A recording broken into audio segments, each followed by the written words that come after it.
Good evening, everybody. Today was the 37th and final match of the 1987 Cricket World Cup, the fourth Cricket World Final between Australia and England at Bombay. This was the trophy they were playing for. Would Alan Border lift the trophy, or would Mike Hendrick lift the trophy? Whoever won this trophy, it would be their first ever World Cup win. The match was played in Bombay, the scene of England's thrilling win over India, and obviously other matches, and obviously West Indies 360 for 5 against Zimbabwe. The pitch, unlike in the previous two matches, the pitch was quite hard, quite flat. It looked very good to bat on. And whereas both India and Pakistan won the toss in their semi-finals and elected to bowl first, Australia won the toss and elected to bat. Australia been brilliant with the bat throughout this tournament. And you just felt it was probably a crucial toss to win. But you are about to witness and get a match report here which will live forever in memory on Brian Lara cricket and the World Cup in general. Look at that final outcome. It's an extraordinary result. The best World Cup final in the history of the tournament. And in my opinion, I know we've seen West Indies win by 1 wicket against Pakistan after being 203 for 9, chasing 267. A 1 wicket win for Pakistan in this World Cup off the final ball. The 3-run victory that New Zealand got against Zimbabwe in the opening match. And obviously the group match between these two sides, as well as the semi-final at Nottingham all those years ago. This was absolutely outstanding. Australia started off blisteringly. They've got off to good starts in this World Cup in the past. They've got opening partnerships between 70 and 120. They only got an opening partnership of 26. David Boone falling for 16 this time, falling short of 400 runs in the tournament. But a wonderful second wicket stand of 125 got Australia. Australia were going at 6 and over until the 24th, 25th over, and then England sort of dragged it back a bit. 38 of 65 deliveries for Dean Jones. But look at that. 84 off 109 balls for Geoff Marsh. His fourth 50 of the World Cup.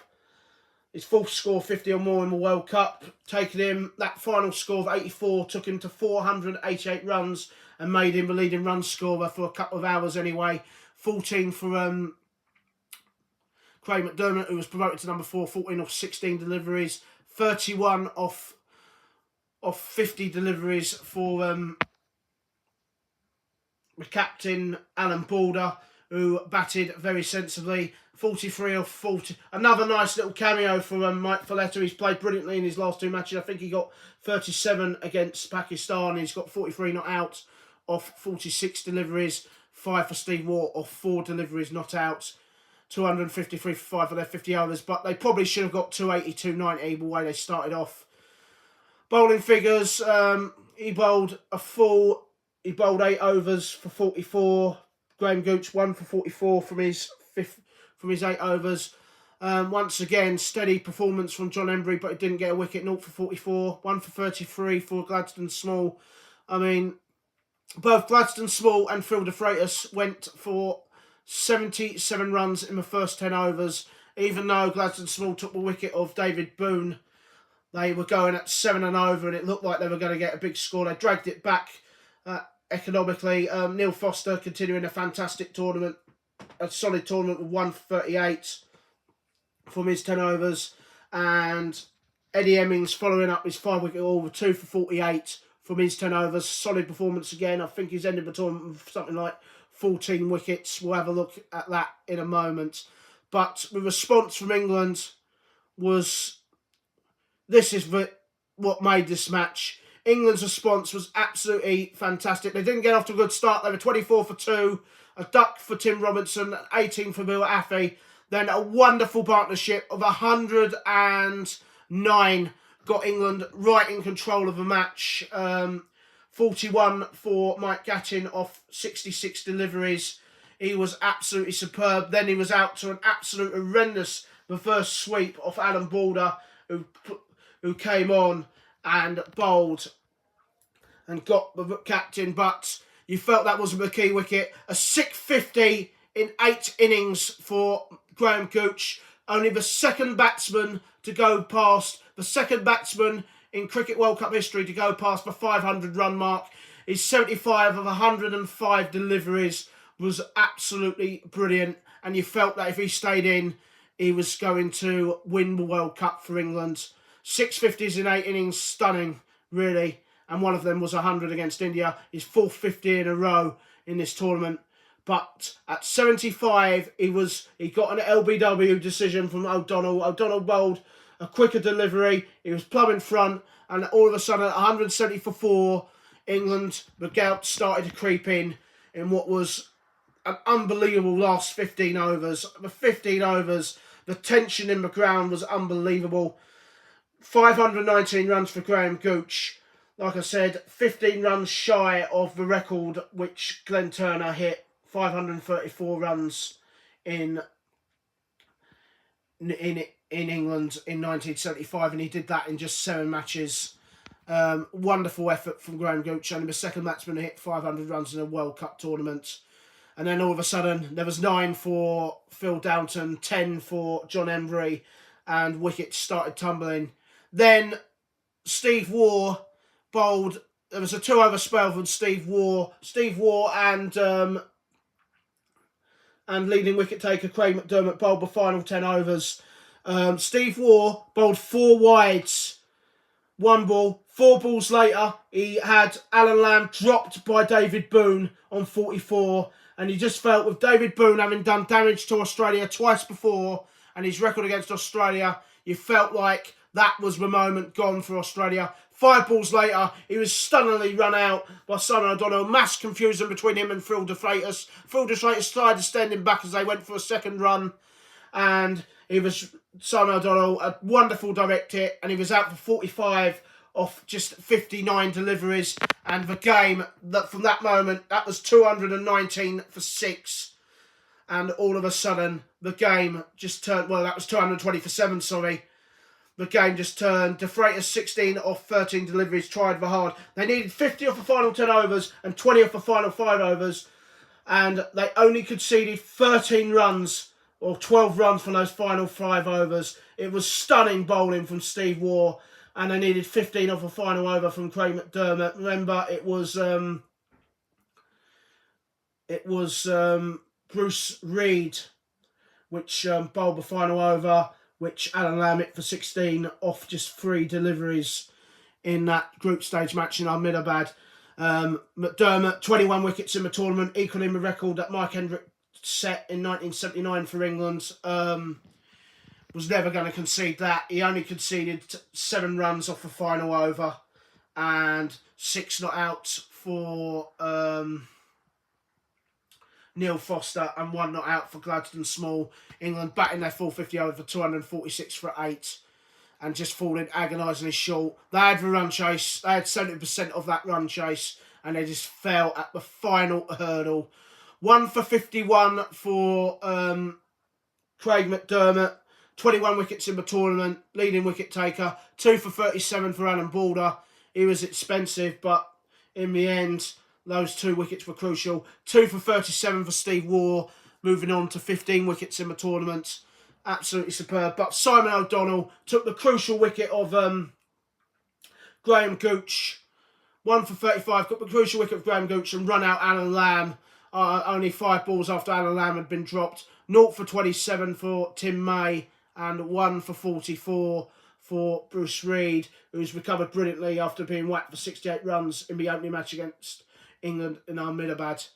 A final summary of the best World Cup final ever to be played. Australia won the toss, elected to bat first on a hard, flat pitch in Bombay. They made 253 for 5. They probably should have made 290. Having got off to a good start, but England dragged them back terrifically. England in control of the run chase for nearly 70% of the innings, but in the end, Australia squeezed them towards the end and took crucial wickets at the right times. England finishing agonisingly short, 246 for 8 from their 50 overs. The World Cup started off with a 3-run victory for New Zealand. It's ended with Australia winning their first ever World Cup by just 7 runs in the end. Unsurprisingly, man of the match for his magnificent 84 off 109 deliveries was Geoff Marsh of Australia, the second highest run score of the tournament. And you will not be surprised, having broke the 500 run barrier, Graham Gooch was player of the tournament for his 519 runs in 8 matches with 105 50s. Such consistency. The second English player to win player of the tournament, but also the second English player to win player of the tournament when they've just lost the World Cup final. Hendrick won player of the tournament for his 21 wickets in Sri Lanka when they got thrashed by West Indies at Colombo 8 years earlier. So this is what it means. Australia are world champions for the first time ever after one of the great finals and one of the great World Cup tournaments. That is just a wonderful, wonderful, wonderful final. We've seen 2 of the best semi-finals and 2 of the best World Cup and the best World Cup final ever. We're now going to have a look at the final. Well, you're not going to believe this. My last video cut out, so this is now going to be in 2 parts. So now this is going to be a rare thing where I'm going to have to do 39 videos onto the 1987 Cricket World Cup list. Yeah, incredibly frustrating because it said my iPad, oh, it hasn't got enough space to do another video. Oh, I'm sorry about that. So I'm just a little bit fucking annoyed with that. But now we're going to have a look at the statistics of the 1987 World Cup as we do our hit and miss thing in this tournament. This is the final statistics in what's been an unbelievably good tournament. In my opinion, the best World Cup. In my opinion, the best World Cup ever. Let's have a look at the winning Australian team. David Boone. 390 runs in 8 innings at an average of 48, which included 4 50s. A wonderful tournament from him. Definitely a hit and a major positive for Australia. 488 runs, an average of 69, which included 103 50s as well for Geoff Marsh. Second highest run scorer, definitely a positive, definitely a hit. Steve Waugh, 15 wickets in 8 matches, an average of 20 and an average of 56 with a bat. 225 runs in 8 innings, 4 not outs, which included 150, definitely a hit. Craig McDermott, 21 wickets in 8 matches, an average of 14 and 5 of the bats. Definitely a hit. He equalled the record of Mike Hendrick. In this World Cup for most wickets in a single World Cup tournament. Definitely a hit. But this guy, the biggest hit of them all, the player of the tournament, 519 runs in 8 matches at an average of 64. And he took 3 wickets in 5 matches at an average of 42, but Graham Gooch, the second batsman to hit 500 runs in a World Cup tournament.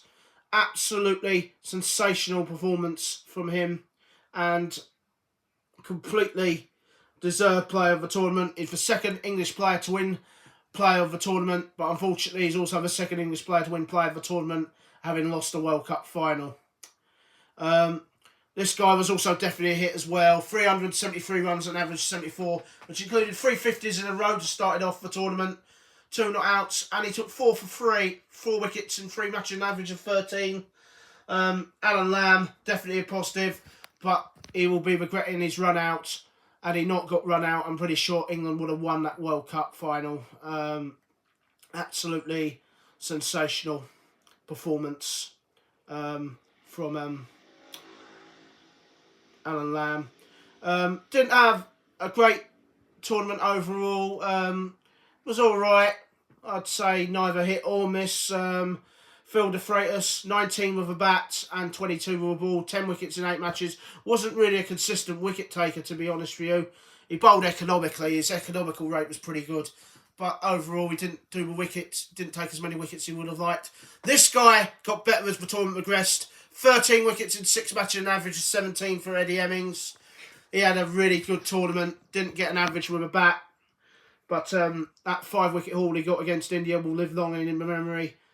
Kapil Dev captained the team brilliantly averaged 54 with a bat, 164 runs in 5 innings, including 2 not outs, and that's 72 against Sri Lanka. 7 wickets in 7 matches, and averaged 30. Didn't look as threatening with the ball as he did 4 years ago in New Zealand.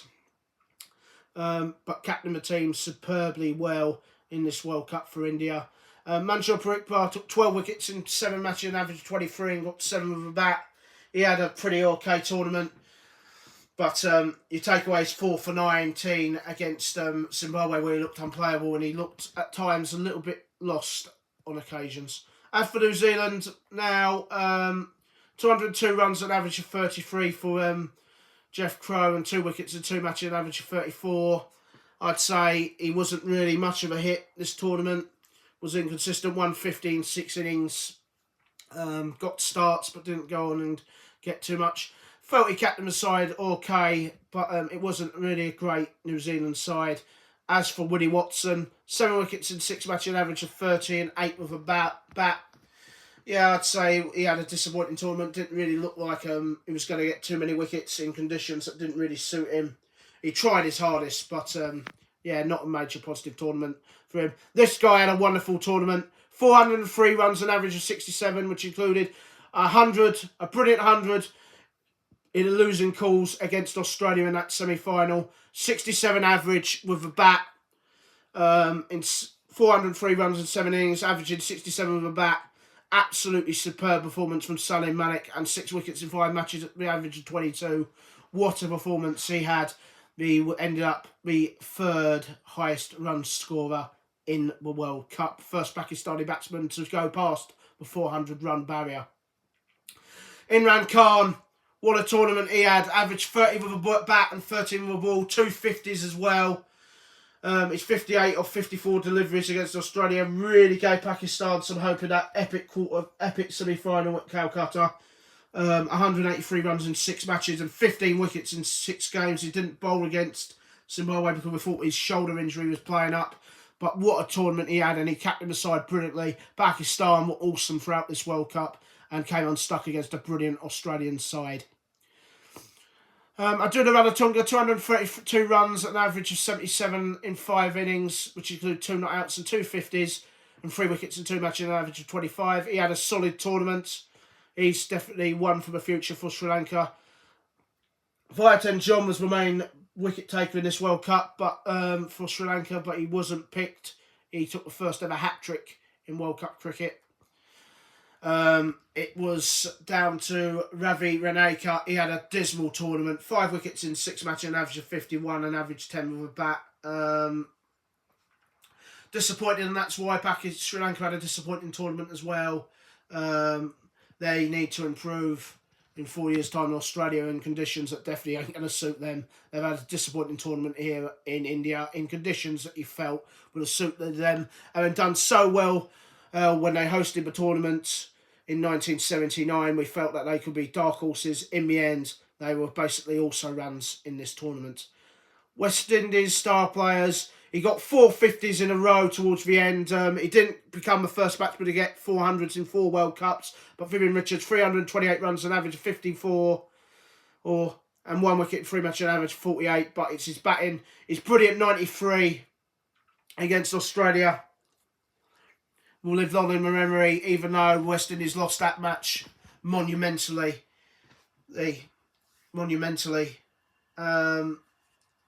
To get knocked out in the quarterfinal for the first time. Captained the team pretty well, but they dropped so many catches and they misfielded quite a bit. But he had a very good tournament again, and what could be his last ever World Cup tournament. No player has scored more World Cup runs than Vivian Richards, and he ended his potential World Cup career on his terms with that magnificent 93, in which won him man of the match against Australia, despite losing by 75 runs. He had a great tournament here. Patrick Patterson, 14 wickets in 6 matches, an average of 18 and 5 with a bat. Major positive for him. He bowled really, really aggressively. For Zimbabwe now, Dave Houghton. That epic 116 in that epic first match against New Zealand was really, really special. Averaged 44 in 6 innings, 223 runs in 6 innings, but he went off the ball.